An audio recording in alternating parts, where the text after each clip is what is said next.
तो हेलो मेरे डियर साथियों, स्वागत है आपका आपके परिवार GW में। और मैं हूं बेटा आपके साथ राहुल सर। तो डियर साथियों, हमारी जो क्लास 10th मैथ है, इस क्लास 10th मैथ है हमारा चैप्टर नंबर 5 स्टार्ट हो गया था, है ना। हमने समझ लिया था पूरा का पूरा बेसिक, समझ लिया था सभी फॉर्मूले, सभी बेसिक पूरा कंप्लीट कर लिया था हमने पिछली वीडियो में। बोलो किया था कि नहीं? हाँ, अब बोलोगे हाँ सर, है ना। तो इसकी जो वीडियो है आपको चैनल की प्लेलिस्ट में बिल्कुल चैप्टर नंबर 5 आप देखना मिल जाएगी, वहां से आप देख लो। सभी वीडियो चैप्टर जो है ना चैनल की प्लेलिस्ट में मिल जाती है, ठीक है ना। तो आज हमें करना है भैया प्रश्नावली 5.1 एक्सरसाइज 5.1, ठीक है ना।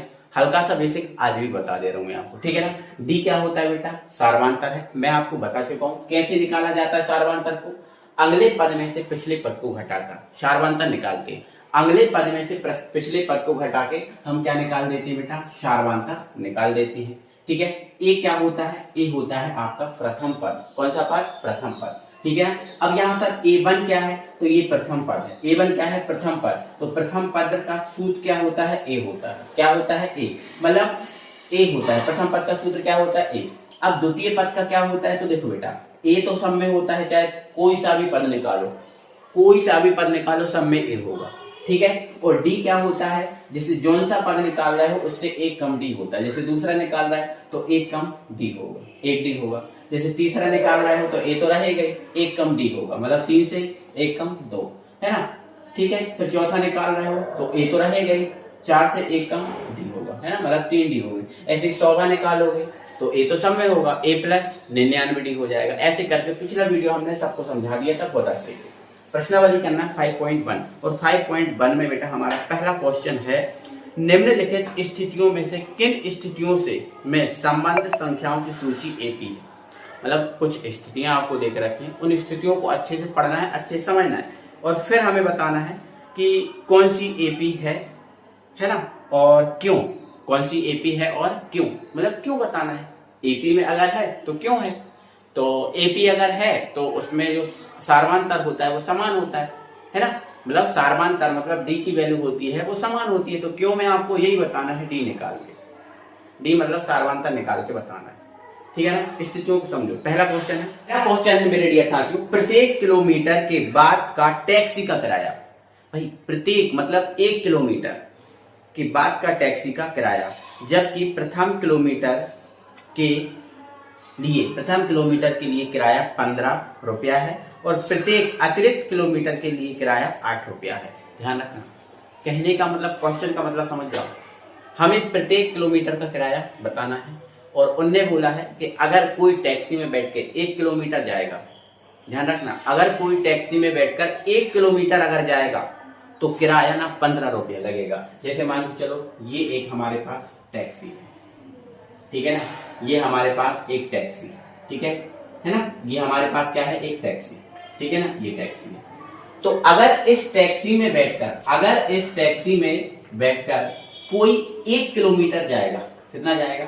1 किलोमीटर, तो उसको 15 रुपया देना पड़ेगा। कितने रुपया देने पड़ेंगे बेटा? 15 रुपया। लेकिन अतिरिक्त किलोमीटर के लिए जो किराया है वो 8 रुपया है। मतलब अगर कोई 1 से ज्यादा जाएगा तो फिर आपको 8 रुपया प्रति किलोमीटर देना पड़ेगा। एक के लिए तो 15 फिक्स है, अगर कोई एक जाएगा तो 15 ही रुपया लगेंगे, लेकिन 2 जाएगा तो एक का 15 और फिर 8 रुपया के हिसाब से लगेगा, ठीक है। मतलब समझ में नहीं आया। जैसे मान के चलो कोई 2 किलोमीटर जा रहा है तो क्या होगा?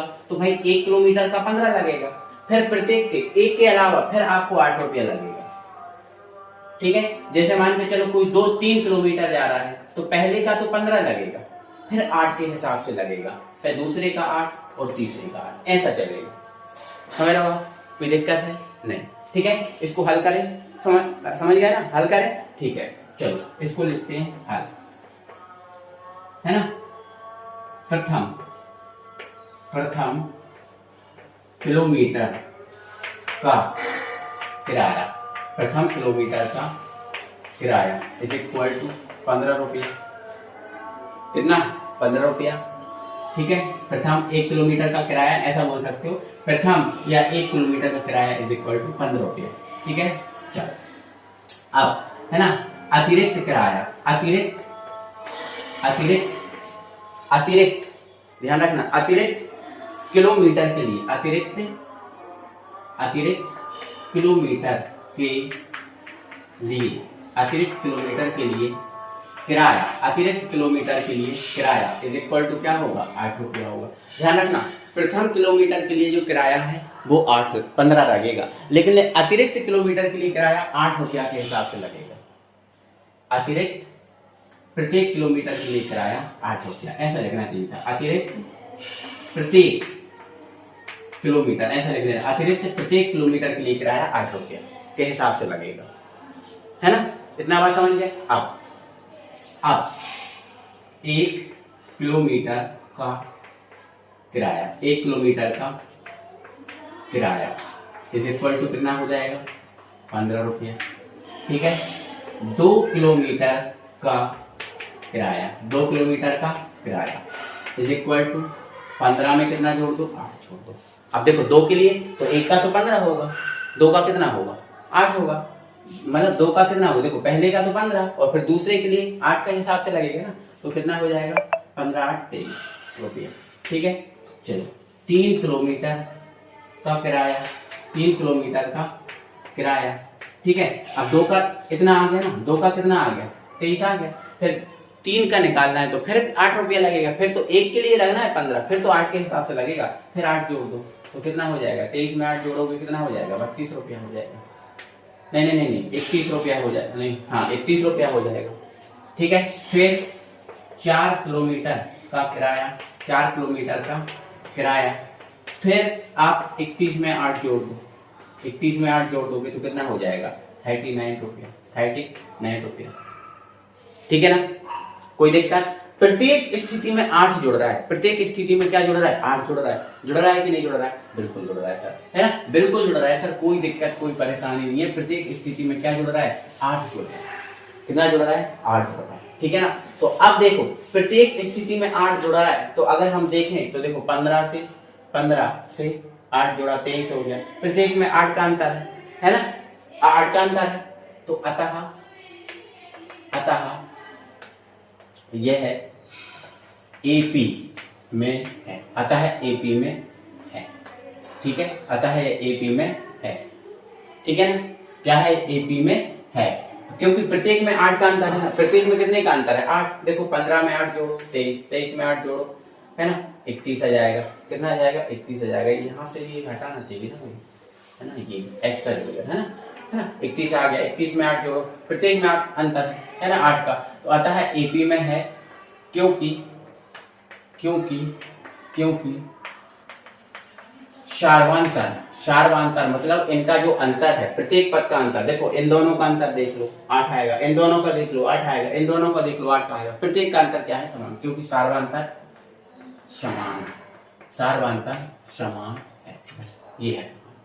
ठीक है, बस इतना लिखना था, इतना है हमारा आंसर, इतना हमारा आंसर है। और चाहो तो आप क्या कर सकते हो, इसका जो है ना सारवंतर निकाल सकते हो। अभी मत लिखो ये, है ना, अभी मत लिखो ये।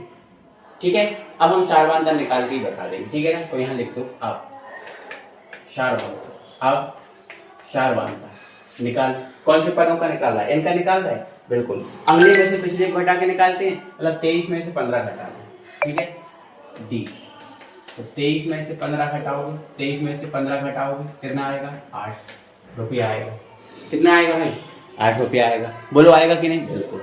ठीक है, इसका निकाल दो, इन दोनों का निकाल दो, तो 31 में से कितना घटा दो, 23 घटा दो, 8 रुपया आएगा। ठीक है, फिर इसका निकाल दो, इनका, तो भाई इन दोनों का निकालेंगे, इन दोनों का, तो 39 में से कितना घटा दो भाई, 31 घटा दो, फिर 8 रुपया आएगा। ठीक है, तो अंत में अब लिख देना अतः ऐसे लिखना, अतः सभी पदों का सारवांतर, अतः सभी पदों का सारवांतर कैसा है, समान है। और अगर सारवांतर समान है मतलब वो एपी है, सारवांतर समान है मतलब वो क्या है, एपी है कि नहीं। ठीक है, अतः सभी पदों का सारवांतर समान है, इसलिए यह एपी में है। बस खत्म, ये है इसका आंसर, ये इसका आंसर है।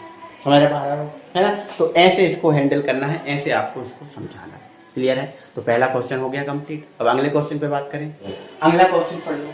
अगला हमारा क्वेश्चन है किसी बेलन में उपस्थित हवा की मात्रा। दूसरा है इसका, पहले का ही दूसरा है। किसी बेलन में उपस्थित हवा की मात्रा, किसी बेलन में उपस्थित हवा की मात्रा जबकि वायु निकालने वाला पंप है ना, प्रत्येक बार बेलन की शेष हवा का 1/4 भाग बाहर निकालता है।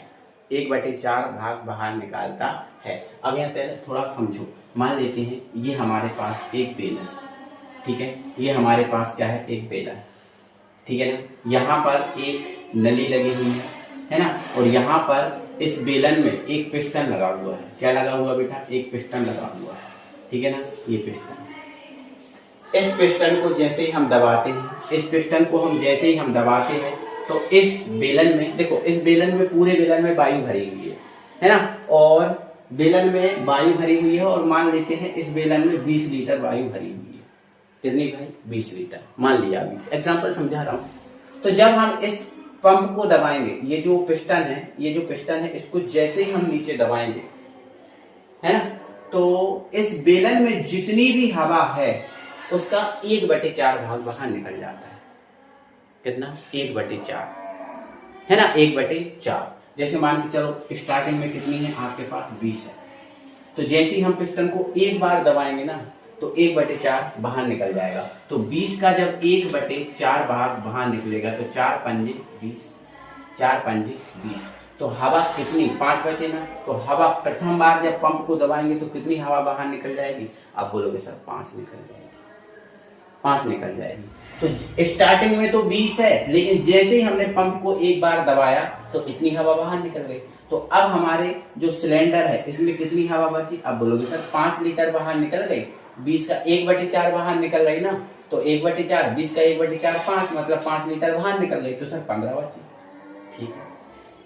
ठीक है, 15 बची। फिर से हम पंप को दबाएंगे। तो जैसे ही हम फिर से पंप को दबाएंगे तो जो शेष हवा है उसका 1/4 बाहर निकलता है।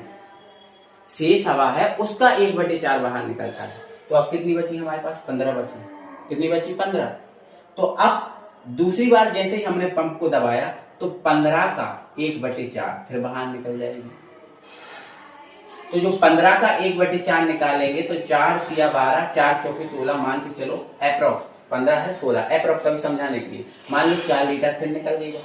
तो जैसे ही अब दूसरी बार पंप को दबाया तो कितनी निकली? 4 लीटर बाहर निकल गए। तो 15 में से 4 घटा दो, कितनी बचेगी? आप बोलोगे सर 11 बचेगी। तो 2 बार पंप दबाने पर 11 बची। फिर हम तीसरी बार दबाएंगे तो फिर इसका 1/4 बाहर निकल जाएगी। प्रत्येक स्थिति में 1/4 बाहर निकलती है। और कौन का? शेष हवा का। शेष का 1/4 बाहर निकल। समझ पा रहे हो आप बात? ठीक है, समझ पा रहे हो आप बात को? ठीक है। अब यहाँ पर मैं इस क्वेश्चन के हिसाब से आपको समझाता हूँ। देखो, आपसे इतना बोला गया है किसी बेलन में उपस्थित हवा की मात्रा जबकि वायु निकालने वाला पंप प्रत्येक बार बेलन की शेष हवा का 1/4 भाग बाहर निकालता है। शेष हवा का ध्यान रखना, शेष हवा का। तो आपको ये पता है कि बेलन में कितनी हवा है। आप 20 तो नहीं मान सकते। अगर मैं मान लूंगा 20 तो आप बोलोगे सर 50 मान लो, कोई बोलेगा सर 100 मान लो, कोई बोलेगा, एक विवाद होगा। तो इसलिए मैं x मान ले रहा हूं, ठीक है ना। तो मैंने यहां पर मान लिया बेलन में स्टार्टिंग में x लीटर हवा है। कितनी लीटर है? x litre. स्टार्टिंग वाली बात x है, ठीक है। अब जैसे ही मैंने पंप को दबाया तो जो हवा है उसका 1/4 बाहर निकल जाएगा, बिल्कुल निकल जाएगा। जैसे हवा कितनी है? x, इसका 1/4 भाग बाहर निकल गया। इतनी हवा बाहर निकल गई एक बार में, क्योंकि स्टार्टिंग में तो इतनी है ना, शेष का बोला है 1/4, तो इतने का 1/4 बाहर निकल गया। तो अब पंप में कितनी हवा बची? तो x में से 1/4 को जो है ना घटा दो, तो जो हवा है वो बचेगी, है ना। तो मैं इसको डायरेक्टली सॉल्व कर दे रहा हूं। तो ये हमारे पास बचा 3x/4। तो जैसे ही हमने एक बार पंप को दबाया इतनी हवा बाहर निकल गई और इतनी हवा बची। अब फिर से हम पंप को दबाएंगे। तो जब हम फिर से पंप को दबाएंगे तो जो हवा बची है उसका 1/4 फिर बाहर निकलेगी। तो हवा कितनी बची? आप बोलोगे सर 3x/4 बची। इसका 1/4 दूसरी बार दबाएंगे तो फिर बाहर निकलेगी। तो ये 3x/4 चौके 16, इतनी हवा बाहर निकल जाएगी दूसरी बार में। तो अब पंप में कितनी हवा बची? तो देखो जो आपके पास 3x/4 है, इसमें से 3x/16 को घटा दो, है ना। एलसीएम कितना आ गया? 16 आ गया। कितना आ गया? 16 आ गया। ठीक है, तो यहाँ 12 में से 3x जाएंगे 9, इतनी बची। दूसरी बार में इतनी हवा बची, फिर से हम पंप को दबाएंगे तो जो इतनी हवा है इसका 1/4 फिर बाहर निकल जाएगी, फिर घटा के जो बचेगी वो निकाल लेंगे। ये काम चलता रहेगा कब तक? जब तक कि पूरी हवा ना निकल जाए, है ना। तो उनने ये बोला है क्या ऐसा करने पर एक समांतर श्रेणी बन रही है? बन रही है क्या? वो चीज हमें बता दो। ठीक है, इसको अच्छे से अब जमा के लिखते हैं, ठीक है ना। ओके चलो, तो मैंने यहां पर लिखा हल। क्या लिखा? हल। माना प्रारंभ में सिलेंडर में x लीटर हवा है। x मैंने मान लिया प्रारंभ में x लीटर हवा। कितनी हवा है भैया? x लीटर हवा, ठीक है ना। चलो अब यहां देखो, प्रथम बार हवा निकालने के बाद, प्रथम बार हवा निकालने के बाद, ठीक है ना। निकालने के बाद शेष हवा इज इक्वल टू, देखो है ना, स्टार्टिंग में कितनी हवा है? x। कितनी है? x। टोटल तो x है। अब जैसे ही हमने प्रथम बार इसको दबाया तो जो हमारे पास हवा है उसका 1/4 बाहर निकल जाएगा, ठीक है। तो 1/4 बाहर निकल जाएगा, जिसे कुल हवा तो हमारे पास इतना है, और जैसे ही हमने पंप दबाया तो इसका 1/4 बाहर निकल जाएगा, तो 1/4 बाहर निकल गया। तो जो 1/4 जितनी बाहर निकली है वो टोटल में से घटा देंगे तो शेष हवा जाएगी। तो स्टार्टिंग में तो इतनी थी, लेकिन 1/4 बाहर निकल गई, तो x में से 1/4 घटा दो, तो इसका अपॉन में 1 मान लो। एलसीएम कितना आ गया? 4। ये इधर गया और ये इधर गया, तो ये हो गया आपका 4x, ये इधर गया तो 1x, तो ये हमारे पास बचा 3x/4। तो ये 3x/4 है। वो प्रथम बार जब हमने पंप को दबाया तो अब इतनी बचा, अब हवा बची है किसमें? सिलेंडर में, इतनी हवा बची, ठीक है। अब यहां देखो, दूसरी बार हवा निकालने के बाद शेष हवा। अब बताओ कितनी? देखो हमारे सिलेंडर में कितनी हवा बची? देखो स्टार्टिंग में तो इतनी थी, अब हमने 1/4 निकल गई तो इतनी बची, तो अब हमारे पास कितनी बची हुई? 3x/4 बची। अब जैसे ही हमने दबाया तो उसने बोला शेष हवा का 1/4, तो हवा इतनी बची, तो इसका 1/4 मतलब 3x/4 का 1/4 फिर बाहर निकल जाएगी। तो जो हवा बाहर निकली है फिर जो बची है उसमें से घटा देंगे तो हमारे पास शेष हवा जाएगी, ठीक है। तो देखो ये हमारे पास 3x/ कितना है? 3x/ हमारे पास ये 4 है ना। इसको हटा देता हूँ, ठीक है, इसको मैं हटा देता हूँ, ठीक है। इतना है 3x/4। अब इतनी हवा निकल गई तो घटा दिया, तो 3 एकम 3x, 4 चौके 16, 4 चौके 16, ठीक है। एलसीएम लिया 16 आया। कितना आया? 16 आया, ठीक है। अब इसको आप सॉल्व कर लेना। जैसे यहाँ एलसीएम लिया 16 आ गया, अब 4 से काटा 16 को, 4 चौके 16, 4 बचे, 4 चौके 16, 4 बचे, 4 का इसमें गुणा कर दो तो ये 12x, और फिर ये अब यहाँ 16 ही है, देखो 16 है तो 16 कट जाएगा, तो यहाँ 3x ही आएगा। कितना आएगा? 3x ही आ जाएगा, है ना। तो कहने का मतलब मैं यहाँ लिखता हूँ बेटा, देखो जगह कम है तो एडजस्ट तो करना पड़ेगा। तो 12x में से 3x घटा दो तो कितना आया? 9x/16, ठीक है। इतनी हवा बची। दूसरी बार जब हवा निकालने के बाद कितनी बची है हमारे पास? इतनी हवा बची, ठीक है। और करना चाहते हो तो और कर सकते हो, नहीं करना चाहते तो कोई दिक्कत नहीं, ठीक है। चलो एक बार और कर ले, ठीक है। तीसरी बार हवा निकालने के बाद शेष हवा, ऐसा पूरा लिख देना, है ना। तीसरी बार हवा निकालने के बाद शेष हवा। ठीक है, अब हमारे पास हवा कितनी बची है? आप बोलोगे सर 9x/16 बची है। अब हम पंप दबाएंगे तो कितनी हवा निकलेगी? आप बोलोगे शेष हवा का 1/4, मतलब 9x, मतलब जो 9x/16 है इसका 1/4 फिर निकल जाएगी। हाँ निकल जाएगी। तो इसका जो 1/4 बाहर निकलेगी तो उसको हम इसको में से घटा देंगे तो शेष हवा आ जाएगी, है ना। तो ये हमारे पास क्या है? 9x/16 है ना। और 16 चौके कितना हो गया? 64 हो गया। कितना हो गया? 64। और बट ऊपर क्या है? 9x। ऊपर क्या है? 9x है। आप बोलोगे हाँ सर, इतनी बात समझ में आ गई। ठीक है ना। चलो अब यहाँ पर भाई एलसीएम लेंगे, तो यहाँ कर दे रहा हूँ। एलसीएम लेंगे कितना आएगा? 64 आएगा, है ना। 16 से काटो, 16 चौके 64, कितना बचा? 16 चौके 64, 4 बचा। जो 4 बचा है इसका इसमें मल्टीप्लाई करो, 9 चौके 36x।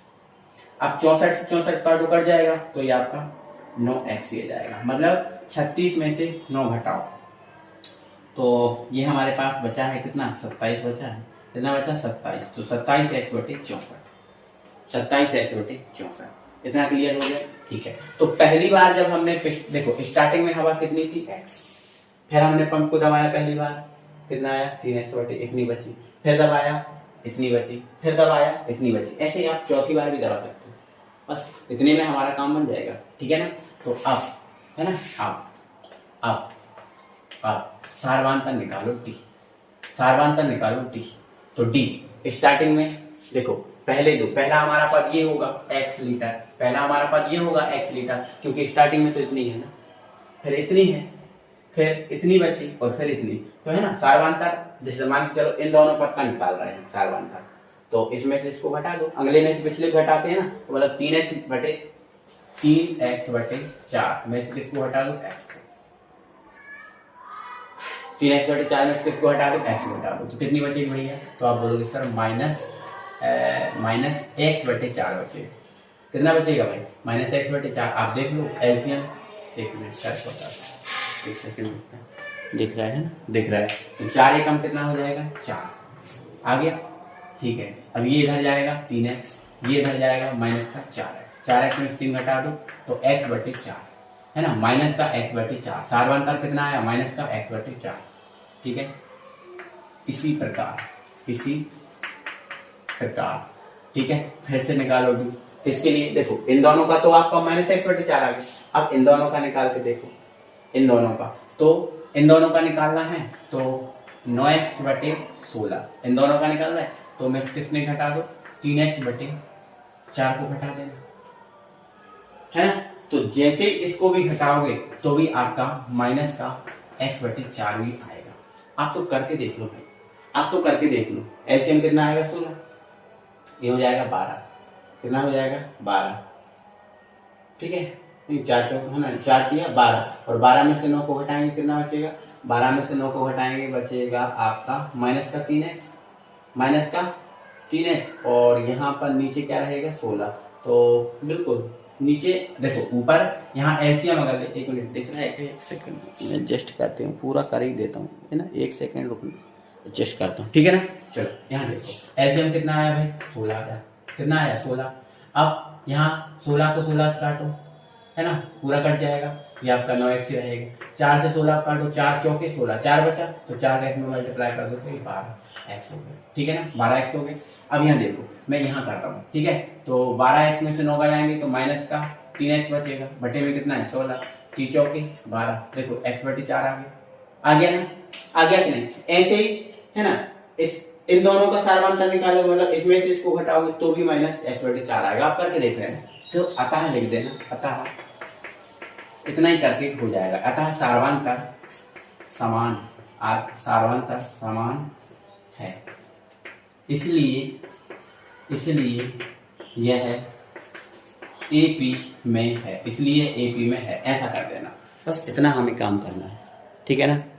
तो भाई अगर देखो क्वेश्चन अगर देखें ना ऐसे नॉर्मली दिया ना तो आपसे नहीं बनेंगे, सीरियसली थोड़ा समझना पड़ेगा, मैं जैसे समझा रहा हूँ, ठीक है, तो बनेगा काम, है ना। और जैसे एक बार नहीं समझ में आ रहा तो फिर से आप वीडियो देख सकते हो, कोई प्रॉब्लम नहीं, फिर से वीडियो देखने में देख सकते हो, ठीक है ना। चलो अगले क्वेश्चन पे बात करेंगे।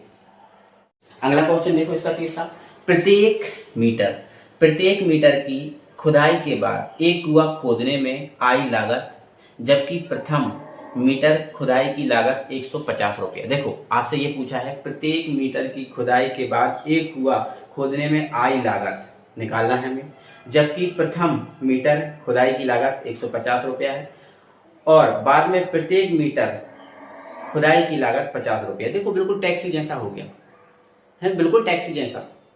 1 मीटर अगर कुआं खुदवाते हैं तो आपको 150 रुपया देना पड़ेंगे, लेकिन 2 खुदवाओगे, 2 मीटर करवाओगे तो फिर एक के बाद फिर अतिरिक्त जितना भी करोगे तो फिर प्रत्येक के लिए आपको 50 रुपया देना पड़ेगा। प्रत्येक के लिए 50, पहले के लिए तो 150 देना पड़ेगा, लेकिन फिर एक के बाद फिर 50-50 के हिसाब से बढ़ाना पड़ेगा। ठीक है, मतलब यहां लिखना पड़ेगा हल, है ना। ओके, तो क्या लिखना पड़ेगा भाई, 1 मीटर खुदाई की लागत, ठीक है, 1 मीटर खुदाई, 1 मीटर खुदाई की लागत, 1 मीटर खुदाई की लागत इज इक्वल टू 150 रुपया। ठीक है, अतिरिक्त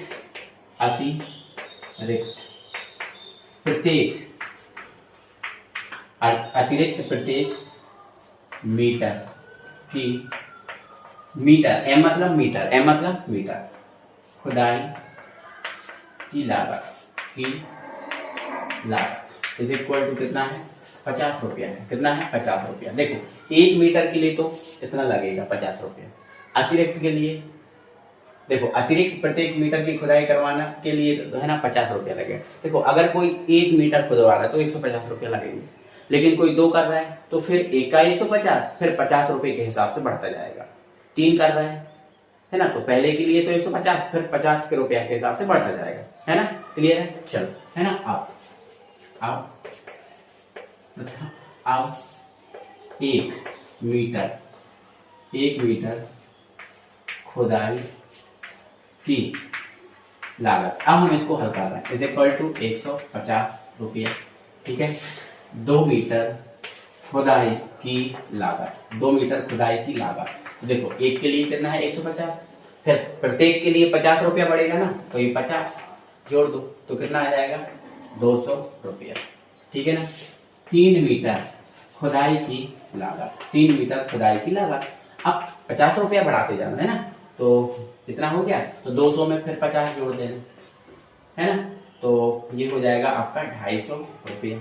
फिर यहाँ लिख देना 4 मीटर खुदाई की लागत इज इक्वल टू 250 में कितना जोड़ दो, 50 जोड़ दो, ये हो जाएगा आपका 300 रुपया, है ना। ऐसे चलता जाएगा 5 के लिए फिर 50 जोड़ देना, अब 50 जुड़ेगा, प्रथम के लिए बस 150 लगना, फिर 50 जुड़ता जाएगा।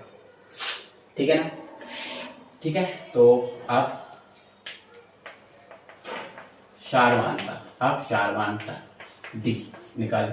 तो कैसे पिछले हैं, जैसे हमारे पास प्रथम पद ये है, द्वितीय ये है, तृतीय ये है, चतुर्थीय है ना। जैसे मान के चलो हमें इन दोनों का निकालना है, तो अगले में से पिछले को घटा दो, मतलब 200 में से 150 घटा दो, तो 200 में से 150 को घटा दो तो 50 रुपया आएगा। ठीक है, अब यहाँ लिख दो इसी प्रकार। ठीक है, इन दो के लिए निकालो, इन दो के लिए, है ना। तो अगले में से पिछले को, मतलब 250 में से 200 घटाओ तो कितना आएगा, फिर भी 50 रुपया आएगा। कितना आएगा, 50, है ना। ठीक है, तथा इनके लिए भी निकाल दो, है ना, इनके लिए, है ना। तो 300 में से 200, 50 घट जाएगा, तो 300 माइनस का 200, 50। ठीक है, तो भी कितना आएगा, 50 रुपया आएगा। ठीक है, अंत में क्या लिख दो, देखो सब में सेम आ रहा है सारवांतर। अब सारवांतर समान आ रहा है, मतलब ये एपी में है। सारवांतर समान मतलब ये एपी में है। अतः सारवांतर समान है, इसलिए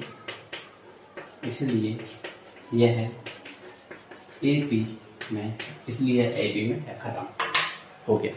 ऐसे है भाई, ये क्वेश्चन ऐसे हैं, बस समझ लिया थोड़ा सा बन जाएगा काम, और नहीं समझा तो काम नहीं बनेगा। ठीक है ना। चलो, इसके 3 क्वेश्चन हो गए बेटा। ठीक है ना। चलो, अब हमारा इसका 4th क्वेश्चन। देखो मैं तो आपको वही पूरा समझाऊंगा, पूरा कराऊंगा भाई। कॉम्प्रोमाइज आपको पता मैं नहीं करता, कॉम्प्रोमाइज करने का कोई काम नहीं है। अच्छे से पढ़ाना, अच्छे से समझाना, बीच में कोई डिस्टरबेंस का काम नहीं है। ठीक है ना। तो जो अच्छे से पढ़ता है, अच्छे से समझता है, उसको पता होगा मेरे बारे में, ठीक है ना। तो भाई अगला क्वेश्चन देखो, इसने बोला है खाते में प्रत्येक वर्ष का मिश्र धन। भाई खाते में प्रत्येक वर्ष का मिश्र धन हमें पता करना है। क्या क्या बोला मैंने? मिश्र धन हमें पता करना है, ठीक है। जबकि ये 10,000 की राशि 8% वार्षिक दर से चक्रवृद्धि ब्याज पर जमा की जाती है। भाई चक्रवृद्धि ब्याज, क्या भैया? चक्रवृद्धि ब्याज, चक्रवृद्धि ब्याज।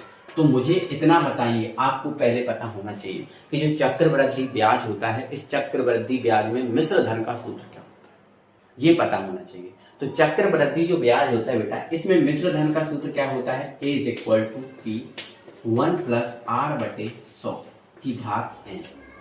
ए क्या है? तो आप बोलोगे सर ए है मिश्र धन। ए क्या है? मिश्र धन, है ना। इसी फॉर्मूले की सहायता से हम मिश्र धन निकालेंगे, ठीक। पी क्या है? तो पी है बेटा मूलधन। क्या है? मूलधन।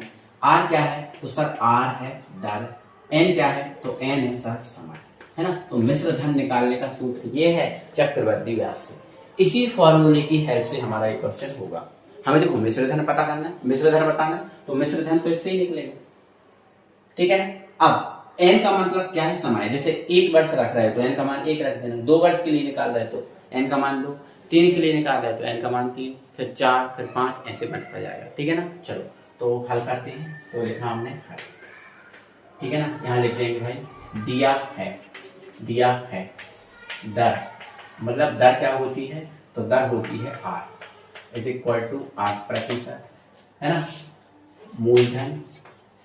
मूलधन क्या होता है भाई? P, और P = कितना दिया है भाई? P = आपको 10,000 दे के रखा है। कितना दे के रखा है? 10,000 रुपये, ठीक है। कोई परेशानी? आप बोलोगे सर इतनी सी परेशानी नहीं, ठीक है। चलो अब एक मिश्र धन निकालना है। क्या निकालना है? मिश्र धन, ठीक है।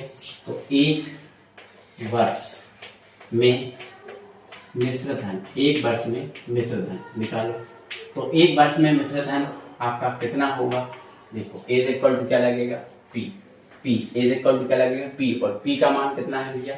अब ये वाला फॉर्मूला है, P का मान कितना है? आप बोलोगे 10,000, ठीक है। चलो, है ना। फिर ब्रैकेट 1 + R का मान कितना है? आप बोलोगे सर 8, ठीक है, बटे 100, ठीक है। ये देखा ना, बटे 100। अब n का मान कितना है? तो वर्ष कितना है? 1, तो n का मान 1। इसको सॉल्व कर लो, इसको सॉल्व कर लो, आंसर आएगा, ठीक है। तो काट दो, 4 दूनी 8, है ना। 4 दूनी 8, 4 पंजे 20, ठीक है। तो ये हो जाएगा 25, इसको सॉल्व कर लेना। तो ये होगा आपका 10,000, ठीक है। ये आपका कितना बचा था भाई? 1/2/1 + 2/25 बचा है। कितना बचा है? 25, ठीक है। तो इसको आप करोगे तो ये 25 है ना, तो 25 से कम 25, तो देखो ये आपका 10,000 है, तो ये आपका एलसीएम लोगे, इसके बटे में कुछ नहीं, 1, तो 25 से कम 25, 25 से कम 25 और 2 27, मतलब 25 + के 2, ठीक है ना। तो ये आपका 10,000 है, तो ये आपका 27 बटे कितना आ जाएगा? 25। 25 से काटोगे 25 चौके 100, 4,000। इस 4,000 का 27 में मल्टीप्लाई कर लो, 4,000 का 27 में कर लो बेटा मल्टीप्लाई, है ना। तो है ना, 27 में मल्टीप्लाई कर लो, तो 4,000 का 27 में 27 दूनी 54, 54 दूनी 108, है ना। और ये आपका 2 0, ठीक है। तो पहले वर्ष का मिश्र धन इतना आया। देखो ध्यान रखना, पहले वर्ष का मिश्र धन ये आया 10,800 रुपए। 10,000 क्या आया? 800 रुपए, ठीक है।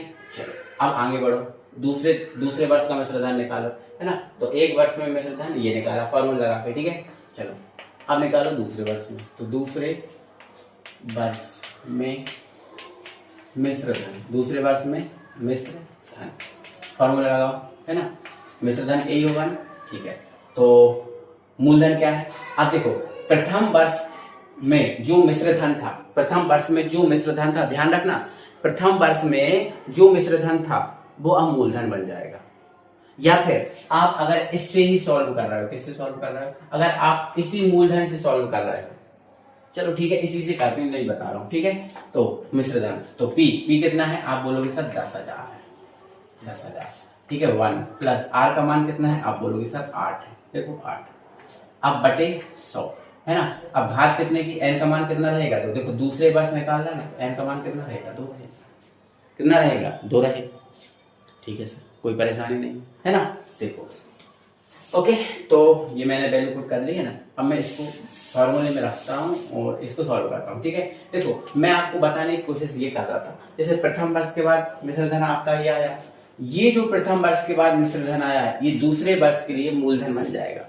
तो दूसरे वर्ष के लिए जब ये मूलधन बनेगा तो फिर यहाँ 2 लगाने की जरूरत नहीं पड़ेगी, लेकिन उसमें कंफ्यूजन होगा इसलिए नहीं बता रहा हूँ। ठीक है, चलो यही मूलधन चलेगा आपका। तो 2 1 के लिए था तो 1 लगा दिया था, 2 के लिए है तो 2 लगा दिया। ठीक है ना, चलो अब इसको सॉल्व करो। तो भाई ये आपका 10,000 है। ठीक है, अब 8 से काटो तो ये आपका 2 आ गया है ना, और ये आपका 25 आ गया। ठीक है, तो ये अपन ने सॉल्व कर लिया था, तो ये अपना कितना आता है भैया, 27/25 आता है। ठीक है, लेकिन घात कितनी है, तो ठीक है, तो ये आपका 10,000 है इंटू अब 27/25, 27/25 और 27/25 2 बार लिखना पड़ेगा। ठीक है, काट दो, 25 चौके 100। ठीक है, चलो तो ये आपका कितना बचा भाई, 400 बचा है, और ये 27 का स्क्वायर क्या होता है, 729 होता है, बटे 25 और बचा, फिर 25 से काट दो तो 25 से कम 25, 15 बचा है ना, 15 बचा कम 25, 15 बचा 150 और 25 पंजे 125, 25 छक्का 150, 16 का इसमें मल्टीप्लाई करो है ना, तो 16 नंबर 144 की 4 हासिल आई कितनी, 14, 16 दूनी 32 और 32 और 14 है ना, 32 और 14 46 होता है, 46 की 6 हासिल आई 4 है ना, 16 पंजे 80, 16 छिक्का 96, 16 सत्ते 112 है ना, और 112 और 4 है ना 116।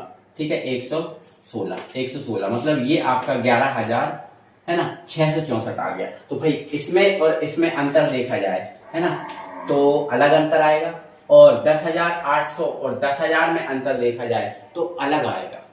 देखो पहला तो 10,000 था, फिर कितना आ गया, एक वर्ष के बाद 10,800, फिर ये अलग आ गया। तो इन सब में देखो ये दूसरे वर्ष के बाद मिश्र धन ये है, देखो स्टार्टिंग में तो यही रहेगा, यही मूलधन है, यही मिश्र धन है, फिर प्रथम वर्ष बाद ये आ गया, फिर ये आ गया। अब इनमें अंतर निकालेंगे ना तो अंतर समान नहीं आएगा, अंतर समान नहीं आएगा, इक्वल नहीं आएगा, सर्वांतर समान। देखो अंतर समान आएगा तभी समांतर बनती है, तो अंतर समान नहीं आएगा, तो अंत में क्या लिख देना, अतः सर्वांतर समान नहीं है, सर्वांतर समान नहीं है इसलिए यह एपी में नहीं है। ए वाली लाइन आपको लिखना है, क्या लिखना है, अतः सर्वांतर समान नहीं है इसलिए यह एपी में नहीं है। क्वेश्चन नंबर 2 है, दी गई एपी कि जो प्रथम पद है और सार्वंतर, दी गई जो आपको एपी है इसका प्रथम पद और सार्वंतर जो है ना आपको दे के रखा है, और बोला है कि प्रथम 4 पद बताओ है ना। प्रथम आपको 4 पद जो है ना आपको इसके ज्ञात करना है, आपको ए और डी का मान दे के रखा है।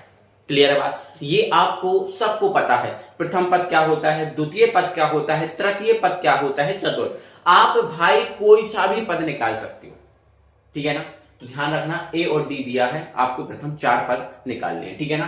तो बढ़िया है, आप लिखना हल, ठीक है ना, और उसमें लिखना है दिया है। क्या लिखना है बेटा, दिया है ना। क्या है दिया, तो ए बराबर आपको कितना दे के रखा है, 10 दे के रखा है, और डी बराबर आपको कितना दे के रखा है, 10 दे के रखा है। ए और डी का मान आपको दे के रखा है, 4 पद ज्ञात करना है।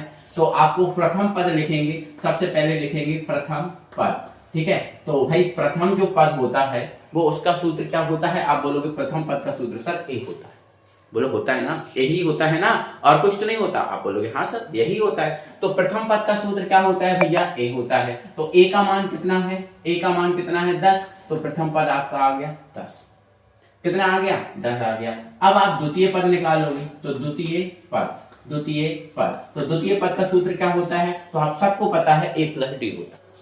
तो आप बोलोगे सर ए प्लस डी होता है, बिल्कुल, आप कुछ नहीं करना, ए और डी का मान रख दो। ए का मान कितना है 10 है, प्लस डी का मान कितना है 10 है, तो 10 और 10 कितना हो गया 20 हो गया। तो द्वितीय पद आपका कितना आ गया है 20 आ चुका है, प्रथम पद आपका कितना आ चुका है 10 आ चुका है। अब हमें कौन सा पद निकालना बेटा, तृतीय पद। तो तृतीय पद का सूत्र क्या होता है, आप बोलोगे सर ए प्लस 2d होता है, ए प्लस 2d होता है, बिल्कुल है ना। आपको यही तो करना है, जैसे तीसरा है तो एक कम कर दो डी में, 2 बचे है ना, 2 था तो एक कम कर दिया, और 1 था तो एक कम कर दिया, एक कम करेंगे तो 0, ठीक है।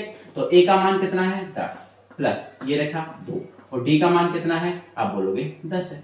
ठीक है, सॉल्व कर दो तो ये तो आपका 10 रहा और 10 दूनी कितने हो गया 20, तो 20 और 10 कितने हो गए 30 हो गए। ठीक है, तो ये आपका आंसर आ गया। ऐसे ही आप चतुर्थ पद भी निकाल सकते हो, चतुर्थ पद तो चतुर्थ पद का सूत्र क्या होगा भैया, a प्लस 3d होगा। क्या होगा, a प्लस 3d होगा। अब बोलो भाई a का मान कितना है, आप बोलोगे सर 10 है ना, प्लस 3 ये 3 और d का मान कितना है, आप बोलोगे सर 10 है, तो 10 दिया 30 और 10 कितने हो गए 40 हो गए, तो ये आपका 40 आ गया, है ना। तो आपको 4 पद निकालने थे ना, आपको कितने पद निकालने थे, 4 निकाले थे, कितने निकले 4 ही निकले सर, बहुत बढ़िया, कोई दिक्कत ही नहीं है। ठीक है ना, ऐसे ही अपन दूसरा भी कर सकते हैं, तीसरा भी कर सकते हैं। ठीक है, तो हमने आपको पहला उठाया, दूसरा उठाया, तीसरा आप होमवर्क में है, हम चौथा कराएंगे फिर। ठीक है ना, चलो तो अब हम करते हैं इसका कौन सा पद बेटा, कौन सा क्वेश्चन है इसका, दूसरा क्वेश्चन। ठीक है ना, चलो तो बढ़िया से लिख लेना हल और बढ़िया लिख लेना दिया है ना, हम डायरेक्ट लिख रहे हैं प्रथम पद। तो प्रथम पद का सूत्र क्या होता है, आप बोलोगे सर ए होता है, यही होता है। और a का मान बताओ कितना है, आप बोलोगे सर -2 है, तो a का मान -2 रख दिया, यही आंसर हो गया। तो प्रथम पद आपका कितना आ गया है, -2 आ गया। फिर आप द्वितीय पद लिखोगे, तो द्वितीय पद का मेरा फॉर्मूला क्या होता है, आप बोलोगे सर a प्लस डी, बहुत बढ़िया, है ना। अब a प्लस डी, a का मान कितना है, आप बोलोगे सर -2 है, प्लस d का मान कितना है, आप बोलोगे 0 है, तो -2 में 0 जोड़ोगे कितना आएगा, -2 ही आएगा, तो ये आंसर आ गया। फिर आप तृतीय पद लिखोगे, है ना, तो तृतीय पद का सूत्र क्या होता है, a प्लस 2d होता है, बोलो होता है, बिल्कुल सही बात है। a का मान कितना है, -2 है, प्लस a का मान -2 है, प्लस 2 है ना, d का मान कितना है 0, तो 2 का 0 में गुणा करेंगे 0 ही आएगा, है ना, 0 ही आएगा। तो यहाँ पर क्या बचेगा, -2 ही बचेगा। क्या बचेगा भाई, -2 ही बचेगा ना, -2 ही बचेगा, है ना। तो तृतीय पद में क्या आ जाएगा बेटा, -2, है ना। व्हाट, एक सेकंड में आंसर इसका चेक करता हूँ, मुझे कुछ गड़बड़ सा लग रहा है इसमें, है ना। 1 मिनट, आंसर चेक करते हैं बेटा, है ना। 5.1 है ना, हाँ 5.1 का एक कौन सा क्वेश्चन है, 5.1 का दूसरा है ना, तो सब -2 ही आएंगे, सब ये -2 आएंगे, ये भी -2, ये भी -2, ये भी -2, है ना। और चतुर्थ पद निकालोगे, ठीक है, चतुर्थ पद, ठीक है। तो a प्लस क्या आएगा, 3d आएगा, a का मान -2 है, प्लस 3d का मान 0 है, तो ये आपका 0 हो जाएगा, तो ये आपका -2 ही आएगा। ठीक है ना, तो प्रथम, द्वितीय, तृतीय, चतुर्थ सभी के मान कितने आ गए, 0 आ गए। तो ये दूसरा क्वेश्चन कंप्लीट हो चुका। ठीक है ना, तो प्रथम 4 पद आ गए ना, तो अंत में आप बेटा एक लाइन ऐसी भी लिख सकते हो, है ना, अतः 4 पद, -2, जैसे इसमें भी लिख सकते हो, जैसे इसमें 4 पद कौन कौन से आए, 10 आया, 20 आया, 30 आया और 40 आया, तो इनमें अंत में एक लाइन लिख सकते हो, अतः प्रथम 4 पद 10, 20, 30, 40, ऐसे भी इसमें लिख सकते हो। अतः 4 पद -2 है ना, फिर भी -2 आया, फिर भी -2 आया, फिर भी -2 आया, ठीक है। अतः प्रथम 4 पद, ऐसे भी लिख सकते हो, अतः प्रथम 4 पद, ठीक है, ऐसा लिख सकते हो, अंत में जमाना, वरना कोई दिक्कत नहीं है, ऐसा तो आपने कर ही दिया है, क्या दिक्कत, ठीक है ना। चलो आ जाओ, फोर्थ क्वेश्चन को देख लो, तो फोर्थ क्वेश्चन में लिखेंगे बढ़िया से हल, ठीक है ना, वहां लिख देंगे प्रथम पद। तो भाई प्रथम पद का सूत्र क्या होता है, आप बोलोगे एक होता है, और ए का मान कितना है, इधर -1 है, तो ये आपका -1 आ गया, ये प्रथम पद आ गया, ठीक है। ऐसे ही आप द्वितीय पद भी लिख दोगे, द्वितीय पद, तो द्वितीय पद का सूत्र क्या होता है, a प्लस डी होता है, तो a का मान कितना है, आप बोलोगे सर -1 है ना, फिर प्लस d का मान कितना है, आप बोलोगे सर 1/2 है, सॉल्व कर दो, है ना, इसके बटे में कुछ नहीं है, आप क्या मान सकते हो, 1 मान सकते हो, तो 2 एकम कितना हो गया, 2 हो गया ना।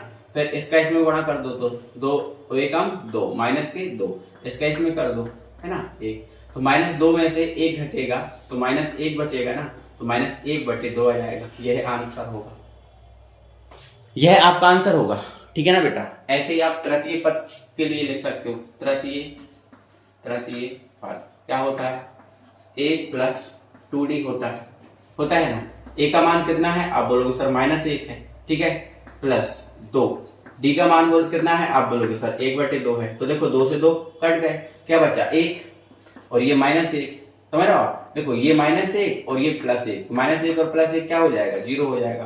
तो तृतीय पद कितना आ जाएगा, 0 आ जाएगा। आएगा कि नहीं, बिल्कुल आएगा। ठीक है, फिर आप चतुर्थ पद लिखोगे तो चतुर्थ पद का सूत्र क्या होता है, आप बोलोगे सर a + 3d होता है। बोलो होता है कि नहीं होता, हाँ होता है। a का मान कितना है, तो आप बोलोगे a का मान -1 है ना, +3 है ना, d का मान 1/2। इसको सॉल्व कर लोगे, है ना। तो जब आप इसको सॉल्व करोगे, 1 मिनट देखता हूँ जगह है कि नहीं, हाँ जगह तो है, बट जगह तो है लेकिन मैं यहाँ से करूंगा इसको, है ना, थोड़ा सा कम जगह है। ठीक है, तो ये आपका -1, 3 का इसमें गुणा कर दो तो प्लस का 3/2 हो जाएगा। इसके बटे में कुछ नहीं है, 1 मान लो, 2 एकम 2 हो जाएगा।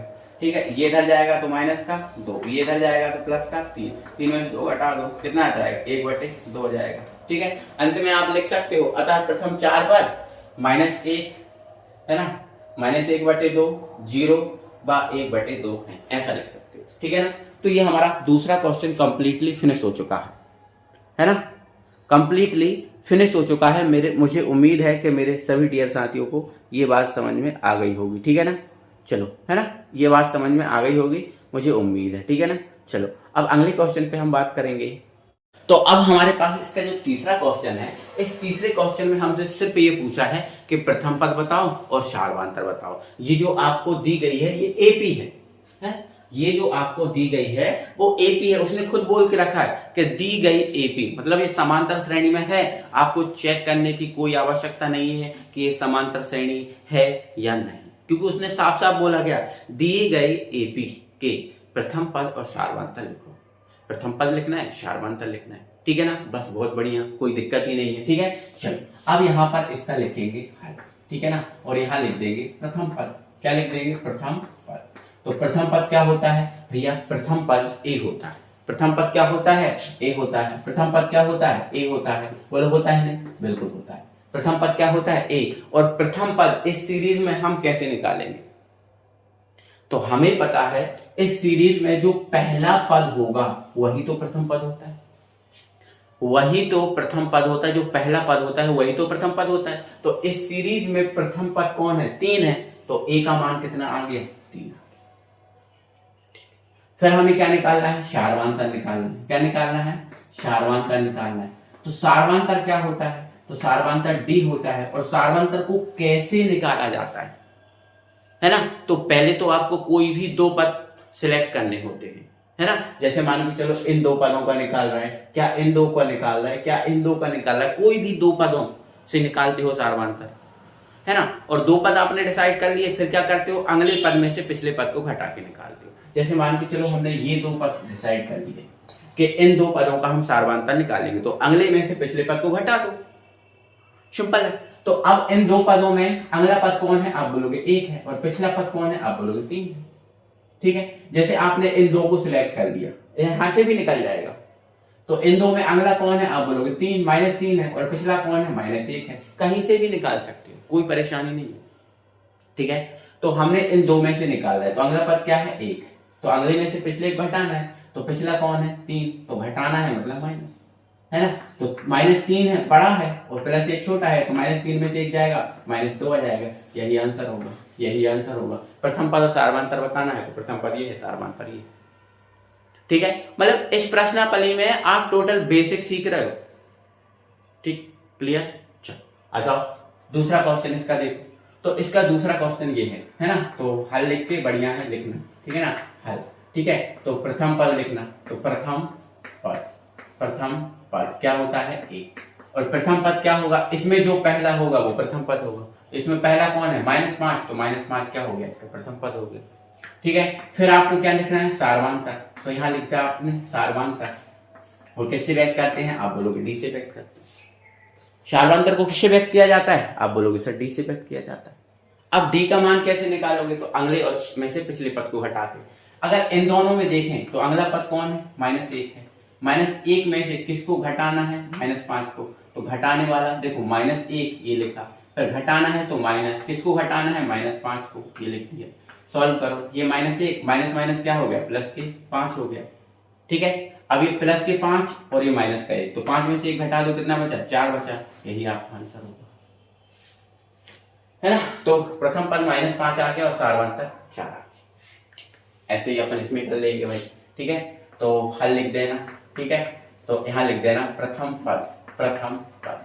तो प्रथम पद क्या होता है? आप बोलोगे सर ए होता है। और कैसे, क्या है प्रथम पद? तो इसमें प्रथम पद क्या है? 1/3, तो ये रहा 1/3, ठीक। फिर सारवांतर, तो सारवांतर क्या होता है? आप बोलोगे डी होता है। कैसे निकाला जाता है? अगले में से पिछले पद को हटा के इन दोनों का निकालेंगे। तो अगला पद कौन है? आप बोलोगे 5/3 है। पिछला क्या है? आप बोलोगे 1/3 है। इन दोनों का भी निकाल सकते हो, है ना। तो लेकिन सिलेक्ट आपको 2 करना पड़ेंगे, है ना। इन दोनों का भी कर सकते हो, तो इसमें से इसको घटा देना। इन दोनों का करोगे तो इसमें से इसको घटा देना। आंसर आपका सेम आएगा, क्योंकि एपी है और एपी में समान अंतर होता है, ठीक है। तो एलसीएम ले लेंगे, तो एलसीएम बटे में क्या है? समान है, तो एलसीएम समान आएगा 3। ऊपर ज्यों को 5 - 1, तो 5 में से 1 घटा दो, कितना बचेगा? 4 बटेगा। 5 में से 4 बटे कितना होगा? 3। यही आंसर होगा, ठीक है। तो ऐसे आसान आसान सवाल हैं, आप खुद से करो, खुद से प्रैक्टिस करो इनकी, ठीक है ना। चलो इसको लिख कर लो भैया, ठीक है। तो क्या लिखोगे भाई? प्रथम पद, प्रथम पद क्या होता है? ए होता है। प्रथम पद ए होता है। और एस में प्रथम पद कौन है? 0.6, तो ये रहा 0.6। फिर आप क्या लिखोगे? सारवांतर लिखोगे, ठीक है ना। क्या लिखोगे? सारवांतर लिखोगे। तो सारवांतर क्या होता है? डी होता है। डी होता है ना, बिल्कुल डी, ठीक है। अगले में से पिछले पद को हटा दो, इन दोनों का निकालो। तो 1.7 में से 0.6 को घटा दो, तो 1.7 में से घटाएंगे तो देखो 7 में से 6 जाएगा, कितना बचेगा? 1 बचेगा। और 1 में से 0 जाएगा, 1 बचेगा, तो 1.1 आ जाएगा। यही आंसर होगा, यही आंसर होगा बेटा, है ना। 1.1 आ गया ना, दिख रहा है ना, ये 1.1 यहाँ लिख दिया। चलो यही आंसर होगा, ठीक है। तो ये हमारा तीसरा क्वेश्चन भी हो गया कंप्लीट, है ना। तो पहला हो गया, दूसरा हो गया, तीसरा हो गया। अब इसका लास्ट क्वेश्चन बचा है फोर्थ, उसको भी कंप्लीट करते हैं। और देखो अब देखना, हमारा अगला क्वेश्चन है, इसमें ये पूछा है निम्नलिखित में से कौन एपी है। मतलब कौन एपी है, मतलब कौन सी समांतर श्रेणी है। एपी है का मतलब क्या है? समांतर श्रेणी है। एपी है का मतलब क्या है? समांतर श्रेणी है। तो पूछा है कौन समांतर श्रेणी है, ठीक है। अब ये पता चल गया कि कौन समांतर श्रेणी है, ठीक है, ये हमें कर लिया पता।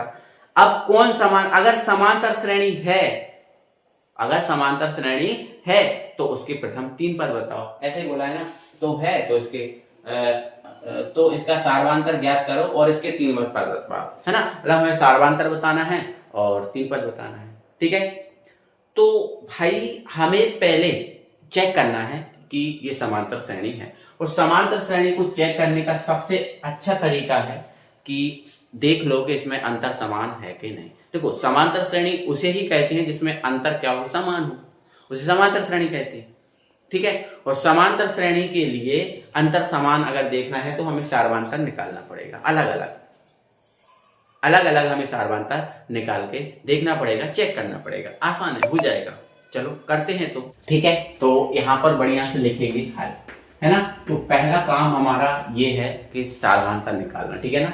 तो आपको पता है ये आपका प्रथम पद है A1, ये आपका दूसरा A2, ये आपका A3 है, ये आपका A4 है, ऐसा डैश चलता है, ठीक है। तो अगर हमें इन 2 पदों का सारवांतर निकालना है तो क्या लिखना पड़ेगा? A2 - A1। बोलो लिखना पड़ेगा, बिल्कुल लिखना पड़ेगा, A2 - A1, है ना। तो A2 में से A1 घटा दो। A2 कौन है? 4 है। A1 क्या है? आपका 2 है। तो 4 में से 2 जाएंगे, कितना बचेगा? 2 बचेगा। फिर इन दोनों का सारवांतर निकाल के देखो, है ना। तो A3 में से किसको घटाओगे? A2 को। अगले में से पिछले को घटाते हैं ना, जैसे हम इन 2 का निकाल रहे हैं तो अगले में से पिछले को घटा दो। तो A3 में से A2 घटा दो, तो A3 कितना है? 8 है ना। और A2 कितना है? 4 है। तो 8 में से 4 जाएंगे, कितना बचेगा? 4 बचेगा। फिर इन दोनों का निकालना है तो A4 माइनस क्या कर दो? A3 कर दो। तो A4 कितना है? 16 है। और A3 कितना है? 8 है। तो कितना आ गया? 8। बताओ इनका जो सारवांतर है वो आपका समान है क्या? सारवांतर मतलब अगले में से पिछले पद को घटाना। इसका सारवांतर 2 आया, 4 आया, 8 आया। क्या सारवांतर समान है? नहीं ना, सार्वंतर समान नहीं है। सार्वंतर समान नहीं मतलब ये एपी में नहीं है। तो क्या लिखोगे, यहां लिख दूंगा मैं, यहां लिख दूंगा यहां क्रमागत, यहां क्रमागत पदों, क्रमागत पदों का अंतर समान, क्रमागत पदों का अंतर समान नहीं है। इसीलिए यह संख्याओं की सूची, इसलिए यह संख्याओं की सूची एपी में नहीं। ठीक है, बस इतना ही सिलाई लिखना है ना। क्या सार्वंतर समान है? नहीं, तो बस ये संख्याओं की सूची वो एपी में नहीं है। सार्वंतर समान होता तो ही एपी होती। हम पूरा सीख के आए हैं बेसिक, बोलो हमने सीखा है। पहली वीडियो बेसिक ही थी, पूरी पहली वीडियो बेसिक ही थी आपकी, तो बेसिक सीखा। फिर इस वीडियो में भी हमने कुछ चीजें बताई आपको, ठीक है ना। तो यहाँ क्रमागत पदों का अंतर जो है ना समान नहीं है, इसीलिए संख्याओं की सूची एपी में नहीं है। अगर ये समान आता तो एपी में होता। चलो इसको चेक करते हैं दूसरे को, ठीक है ना। चलो हल लिखो, ठीक है। फिर ये आपको पता ही है, ये A1 है, A2 है, A3 है, A4 है, ठीक है। चलो बढ़िया से निकालो। A2 में से A1 को घटाओ, है ना। A2 कौन सा है? दूसरा वाला, ठीक है। मतलब 5/2 में से किसको घटाओ? 2। ये 5/2 है, इसमें से 2 घटा दो, तो इसके बटे में कुछ नहीं है, 1 मान लो। 2 एकम कितना हो गया? 2 हो गया। इसको इधर ले जाओ, 5 एकम 5, इधर ले जाओ, 2 दूनी 4, ठीक है। तो 5 में से 4 घटा दो, 1 बचा, और बटे में 2, 1/2 आया। इसका सार्वंतर कितना आया? 1/2। फिर इसमें से इसको घटा के देखो, तो A3 में से किसको घटा के देखो? A2 में से। A3 कितना है? 3 है। A2 कितना है? 5/2 है, ठीक है। इसके बटे में कुछ नहीं है, 1 मान लो। एलसीएम कितना आ गया? 2 एकम 2 आ गया। फिर 3 दूनी 6, इसका इधर ले जाओ, 5 एकम 5, तो 6 में से 5 जाएंगे 1, और बटे कितना है? 2।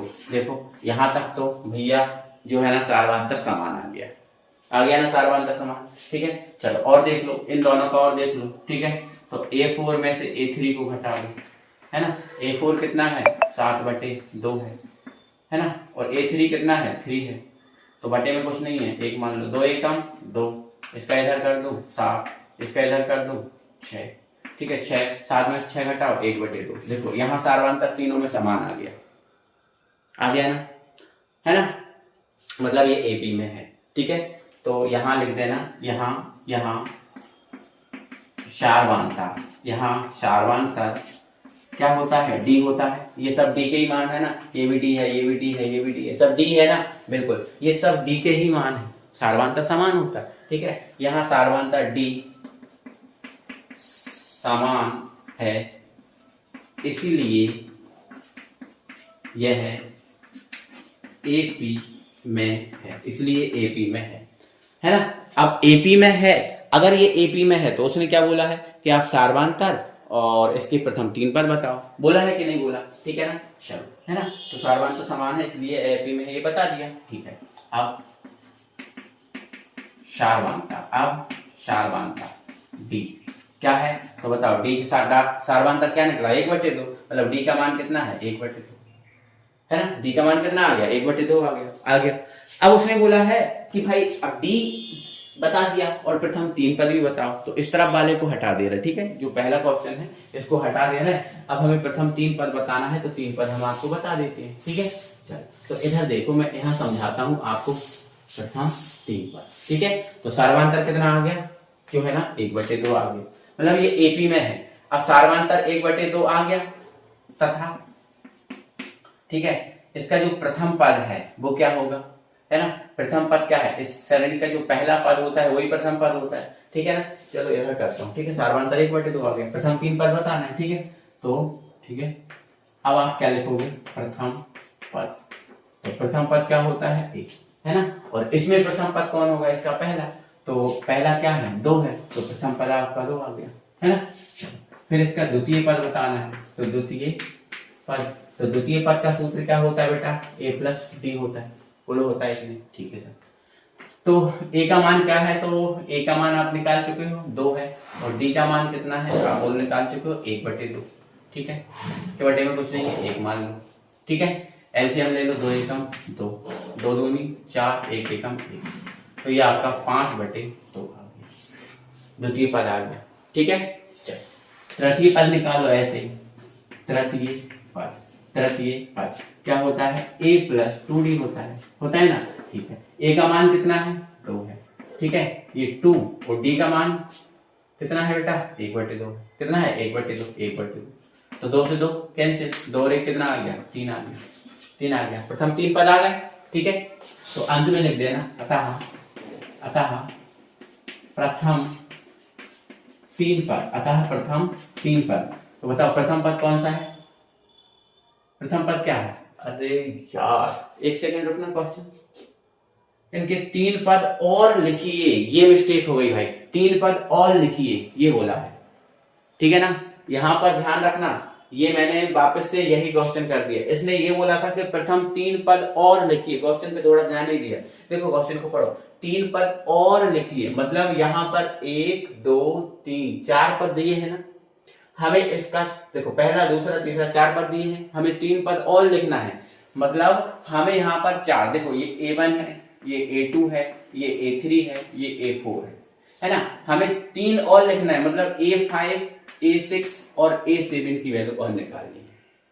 ये मिस्टेक हो गई है। ठीक है, तो कोई दिक्कत नहीं, मैं हटा दे रहा हूँ और फिर से आपको करके बताता हूँ। ठीक है, क्वेश्चन पढ़ने में भी कभी कभी बेटा कंफ्यूजन हो जाता है, जैसे आज मुझे हो गया। ठीक है ना, चलो यहाँ पर देखो सारा अंतर कितना है, 1/2 निकला, ठीक है ना। तो यहाँ पर तथा प्रथम पद, तो इसमें प्रथम पद क्या है, तो प्रथम पद आपका ये है ना, यही है, तो आपका ये तो हो गया है ना। तो प्रथम पद को हम किससे व्यक्त करते हैं, आप सबको पता है, प्रथम पद को हम किससे व्यक्त करते हैं, a से, और a का मान कितना है, 2। ठीक है, तो ये हमें जरूरी है। देखो अगर इसके और अगले पद निकालने हैं तो a और d की जरूरत पड़ेगी। ठीक है, चलो अब हम निकाल देते हैं। ठीक है, कौन सा निकालना है, 5वां। ठीक है, चलो अब है ना 5वां पद है ना, अब 5वां पद चाहे तो आप A5 भी लिख सकते हो, 5वां पद निकालना है ना, तो A5 लिख सकते हो या शब्दों में लिख दो 5वां पद, कोई दिक्कत नहीं है ना। तो 5वें पद का सूत्र क्या होगा, a प्लस 4d होगा। तो a का मान कितना है, a का मान 2 है। ठीक है, प्लस 4, d का मान कितना है, 1/2 है, ये 1/2, 2 से काट दो, 2 दूनी 4। ठीक है, तो ये हमारे पास 2 है, फिर ये 2 एकम 2, 2 से 2 दूनी 4, 2 ही बचा ना, 1 बचा, तो ये तो 2 और 2 कितने हो गए, 4 हो गए। तो इसका जो है ना 5वां पद कितना आ जाएगा, इसका 5वां पद आ जाएगा 4। ठीक है, अब आप A6 निकाल दो, मतलब 6वां पद, तो A प्लस क्या हो जाएगा, 5D हो जाएगा। ठीक है, A का मान कितना है, A का मान 2 है। ठीक है, ये लिख दो 2 प्लस 5, D का मान कितना है, 1/2, ये 1/2 है ना, सॉल्व कर लो। ठीक है, ये आपका 2 रहा और इसका गुणा कर दो, 5 एकम 5 बटे, तो इसके बटे में कुछ नहीं है, 1 मान लो। ठीक है, एलसीएम ले लो, 2 एकम 2 हो जाएगा, इसका इसमें 2 दूनी 4, इसका इसमें 5, 5 एकम 5। ठीक है, 2 दूनी 4, 5 एकम 5, तो 5 और 4 9 बटे कितना आ गया, 2 हो गया है ना, 6वां पद आ गया। ठीक है, अब इसी प्रकार कौन सा निकाल लो, 7वां पद निकाल लो। तो a प्लस क्या होता है, 6d होता है, तो a प्लस 6 और d का मान कितना, नो a का मान कितना है, 2 है ना, a का मान 2 है, d का मान 1/2, तो ये 1/2, 2 तिया 6, 2 और 3 एकम 3, मतलब 2 और ये 3, तो टोटल कितना आ गया, 6 आ गया। ठीक है, तो अगले 3 पद हमने निकाल दिए, तो 5वां निकाल दिया, 6वां निकाल दिया, 7वां निकाल दिया। ठीक है, तो ये अपन ने निकाल दिए है ना। तो ये अगले 3 पद उसने बोला था ना, अगले 3 पद निकालो, 4 पद तो अपन को दे के रखे थे, अगले 3 मतलब 5वां 6वां 7वां ये निकालने को बोला था, तो हमने निकाल दिए। ठीक है, तो ऐसे इसको हैंडल करना है, ऐसे इस क्वेश्चन को अपन क्या करना है, हैंडल करना। ठीक है, तो अगर ये एपी में है तभी हमें ऐसे हैंडल करना है। ठीक है, तो और एपी में नहीं है तो ऐसे नहीं करना फिर। ठीक है, ऐसे नहीं करना। तो आप ना इसका जो 4th क्वेश्चन है, बाकी सभी क्वेश्चन को आप चेक करोगे। देखो प्रोसीजर यही है, कोई प्रोसीजर नहीं अलग है, तो जैसे आपने पहला और दूसरा कराया ऐसे ही बाकी क्वेश्चन को आप करना। ठीक है, और जो भी ना बने मुझे बताना, और बाकी मैं इन सब का सॉल्यूशन जो है ना बाकी तीसरा, चौथा, पांचवा, छठवा, सातवां, आठवां, ये जितने भी क्वेश्चन है इनका सबका सॉल्यूशन एक पीडीएफ बना के हमारा जो चैनल है गणेशा वर्ल्ड, है ना, टेलीग्राम चैनल, ठीक है, GANESHAYWORLD, है ना, टेलीग्राम चैनल है ये हमारा, ठीक है। इस टेलीग्राम चैनल को आप ज्वाइन कर लेना। इस पे मैं इसका पूरा सॉल्यूशन पीडीएफ बना के डाल दूंगा, जो बाकी क्वेश्चन है आप इनको देख भी सकते हो, हिंट भी ले सकते हो, ठीक है ना भाई। चलो, तो ये हमारी प्रश्नावली होती है समाप्त। 5.1 थी, ये समाप्त होगी। और आपका कल शनिवार है तो कल भी वीडियो आपको मिलेगी। तो कल हम जो है ना अगली प्रश्नावली करेंगे, और अगली प्रश्नावली है मतलब 5.2, है ना, उसको करेंगे। बड़ी प्रश्नावली है, एक दिन में तो नहीं हो पाएगी, बाकी कुछ क्वेश्चन तो हम कल कर ही लेंगे उसके, ठीक है। हाँ, ओके, तो भाई मिलते हैं। ज्यादा से ज्यादा वीडियो को लाइक करो, शेयर करो वीडियो को, है ना। अगली वीडियो मिलेंगे, बाय बाय।